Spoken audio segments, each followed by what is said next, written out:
بله سلام برادر. علیکم و رحمت الله و برکاته. سلام و رحمت الله و برکاته. بفرمایید. حالا یک سوال بود ممکن میدادم. یک طالب علم است. طالب علم دارد و به درجه بلند میخواهد برود و نمیخواهد زن گیرد، چون که میداند از طالب علم او را مشغول میکند و به درجه هایی که میخواهد رسد به آنها رسیده نمیتواند. اما با سبب فتنه زنها گاه سست میشود از خواندن و با همین سبب همتش هم گاه پست میشود. لیکن فکرش همین است که نفسم را تربیه میکنم اما زن نمیگیرم، چون که میخواهد تمام عمرش را به علم سپارد. آیا همین کارش درست است؟ یک نصیحت میکردید اون. البته زن گرفتن این سنتی پیغمبرها هست. الله تعالی گفت که ما پیغمبرها رو فرستانیدیم و برای آنها همسرها و فرزندها دادیم. و الله تعالی هم امر کرده و انکحوا الایام منکم والصالحین من عبادکم و ایمائکم، شما خانه‌دار شوید از شخصیت های صالح، مسلمان ها را خانه‌دار شوید، حتی اگرچه مثال بنده باشدند یا کنیز باشدند، در صورت آدمی آزاد نیافتند. اون زمانها زمانهای غلامداری بود. یعنی بگذار غلام خانه‌دار شوید، یک کنیزه که زن گیرید، لیکن حلال مادامی که مسلمان است، یعنی نکاح کنید. ای یکونوا فقراء یغنیهم الله من فضله، اگر آنها کمبغل باشند الله تعالی از فضل خودش بای میکند. در این آیات امر هست که کسی اگر خانه‌دار شود و کمبغل باشد الله تعالی بای میکند او را. و خانه‌دار شدن پاکیگری هست، چقدر که گفتیم تاج فضیلت است و انسان از گناه دور میشد. و بسیاری از علما بعد خانه‌دار شدنشان برایشان علم داده شد.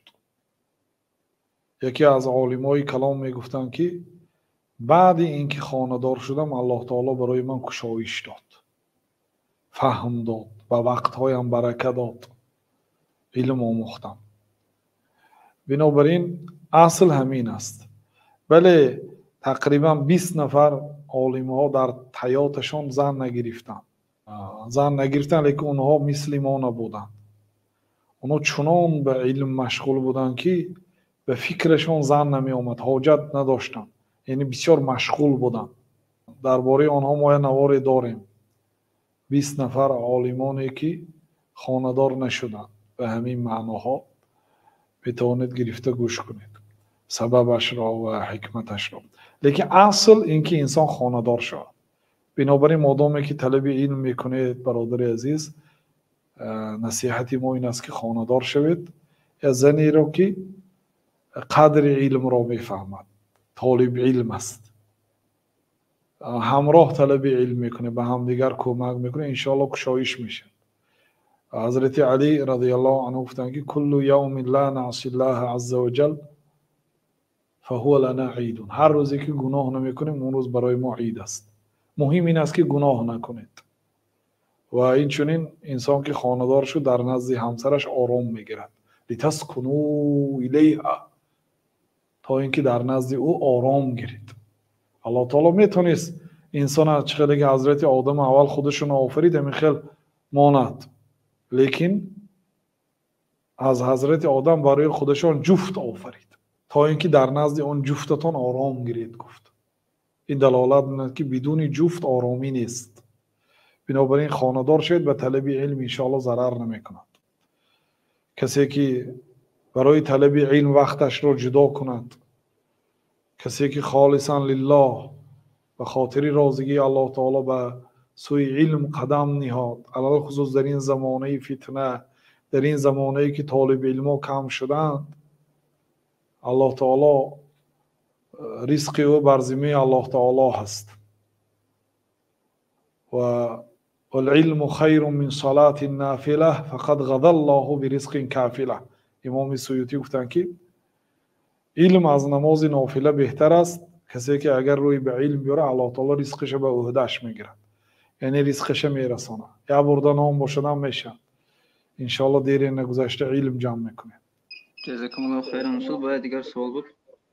همین مسئله ریبا گفتید کو همین مسئله طالب علم بچخه مثلا طالب علم نبود هیچ کسی به پول نمیداد وقتی که طالب علم شد این به همه پول میداد که یاردم میداد که شد طالب علم این یگان منصب ندارد طالب علم یگان منصب ندارد این قاضی نیست مفتی نیست این در منصب ننشسته این طالب علم است کسی که برای این خیر میکند خواه از زکات دهد خواه از صدقه نافله دهد اجر عظیم میگیرد برای آنکه طالب علم ها شخصیت های هستند که به سبب آنها گناه از دیگر آدم ها برداشته میشد علم بعضی علم ها فرض کفایه هست فرض کفایه یعنی که یک آدم اگر تعلیم گیرد گناه از تمام اهل شهر برداشته میشد مثلا در یک شهر یک آدمی نیست که علم میراث میداند هیچ کس در این شهر علم میراث رو نمیداند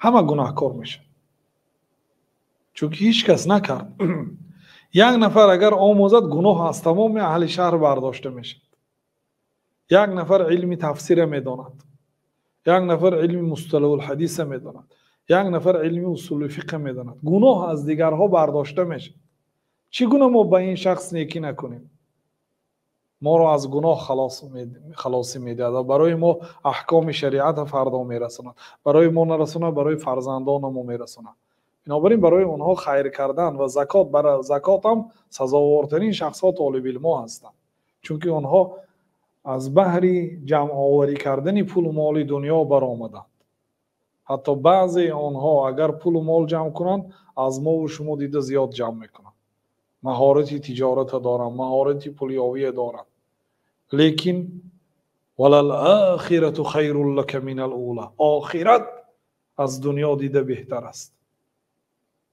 اونا ترک دنیا کردند برای علم روی آوردند برای آنها کسی خیر کرد البته ثواب است برای آنها هم حلال است گرفتنش یعنی گرفتن زکات برای طالب علم اجازت است و این حلال است یگان پاره نمیشه رشوه نمیشه بله